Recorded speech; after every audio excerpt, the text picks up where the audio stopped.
தோழர்களே வணக்கம். நாங்கள் இருக்கக்கூடிய இடம் தூத்துக்குடி மாவட்டத்தில் பண்ணவளை அப்படிங்கிற ஊரில் ஒரு அரை நூற்றாண்டு காலமாக செயல்பட்டு வரக்கூடிய கால்நடை பராமரிப்பு துறையின் கீழ் இயங்கக்கூடிய கால்நடை மருத்துவமனை இப்போ அது மருந்தகமாக இருக்குது.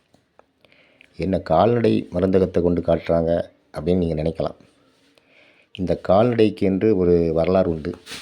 இந்த பகுதினா பண்ணவளை பெருங்குளம், நட்டாத்தி, இப்படி சுற்றி இருக்கக்கூடிய பல ஊர்களிலிருந்து ஆயிரக்கணக்கான கால்நடைகள் என்று சொல்லப்படுகின்ற பொழுது ஆடுகள், மாடுகள், கோழிகள், நாட்டு ஆடுகள், கோழிகள், நாட்டு மாடுகள், இவைகள்லாம் அதிகமாக பல ஆயிரக்கணக்கான எண்ணிக்கையில் வளர்க்கப்பட்ட ஒரு பகுதி இந்த பகுதி. இன்றைக்கி அப்படி ஆயிரக்கணக்கான பகுதியில் வளர்க்கப்பட்ட கால்நடைகள் இன்றைக்கு விரல் விட்டு எண்ணக்கூடிய நிலைமையில் சுருங்கி போய் இருக்கிறது. அதற்கு என்ன காரணம்னு நாங்கள் ஆராய்ந்த பொழுது தான் இந்த ஆஸ்பத்திரியினுடைய சில பிரச்சனைகள் எங்களுக்கு கிடைத்தது. எப்படின்னா, இந்த ஆஸ்பத்திரி இப்போ கரையான் பிடிச்சி இருக்கக்கூடிய நிலைமையில் இருக்குது. இந்த ஆஸ்பத்திரி பாருங்கள், அப்படி சிதிலமடைஞ்சு காங்கிரீட்டு தூண்கள்லாம் அப்படி வெடிப்பு விழுந்து எந்த நேரத்துலையும் விழுகிற மாதிரி ஒரு பகுதி இருக்குது. நீங்கள் பார்க்கவே தெரியும். கரையான் புற்றுகளாக அது இருக்குது. ஏன்னா புதுப்பிக்கப்படலை. அதே மாதிரி இங்கே ஒரு மருத்துவர் இருந்தாங்க. அந்த மருத்துவர் கிடையாது இப்போ ஒரு 3 வருஷமாக. அந்த மருந்து கொடுக்குற ஒரு கம்பவுண்டர் மாதிரி ஒரு ஆளை போட்டு வச்சுருக்காங்க. அதை வச்சு தான் அவங்க ஓடிட்டுருக்கனால அவங்க ஒரு அதிகமான அந்த கால்நடைகளை உருவாக்கணும், மக்களை சந்திக்கணும், கால்நடை வளர்க்கக்கூடிய ஆயத்தங்களை ஏற்படுத்துங்கிற முறைகளை உருவாக்காமல் விட்டதுனால இந்த ஆஸ்பத்திரி நிலைமை அப்படி தான் இருக்குது. அப்படி நாங்கள் போகக்கூடிய பகுதியை பாருங்கள். இந்த பகுதி தான் முளைச்சி போய் கிடக்கு பாருங்கள், உடை மரங்கள். இதில் தான் கால்நடைகள்லாம் கட்டி வைத்து அதுக்குரிய சிகிச்சையை கட்டி வச்சுருப்பாங்க. ஆயத்த நிலைக்கு முன்னாடி இந்த கால்நடைகள்லாம் இதில் கட்டி போட்டிருப்பாங்க. அப்படி நூற்றுக்கணக்கான கால்நடைகள் கிடந்த இடம் இப்படி இன்றைக்கி உடைமுளை தெரிக்கிறது. இப்போ நாங்கள் போகக்கூடிய பகுதியை பாருங்கள். இந்த பகுதிக்கு தான் அந்த கால்நடைகளுக்கு, ஆடுகள், மாடுகள், கோழிகளுக்கு வைத்தியம் பார்க்கக்கூடிய பகுதி இந்த பகுதி. இந்த பகுதி எந்த நேரத்திலையும் இடிஞ்சு விழக்கூடிய அபாயமான ஒரு சூழ்நிலையில் இருக்குது.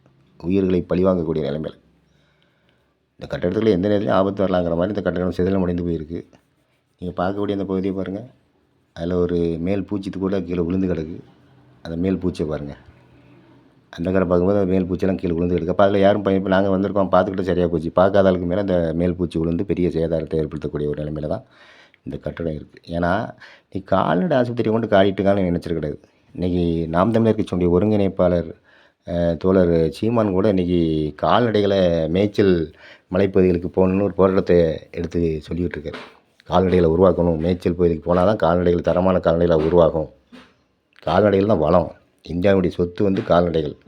கால்நடைகள் மூலமாக தான் ஆடுகள் மூலமாக பால் கிடைக்கிறது, மாடுகள் மூலமாக தூய பால் கிடைக்கிறது, இறைச்சி கிடைக்கிறது, கோழிகள், நாட்டுக்கோழிகள் மூலமான தரமான முட்டை. அப்போ மனித ஆற்றலை, மனித சக்தியை உருவாக்கக்கூடிய பொறுப்பு கால்நடைகளுக்கு தான் இருக்குது.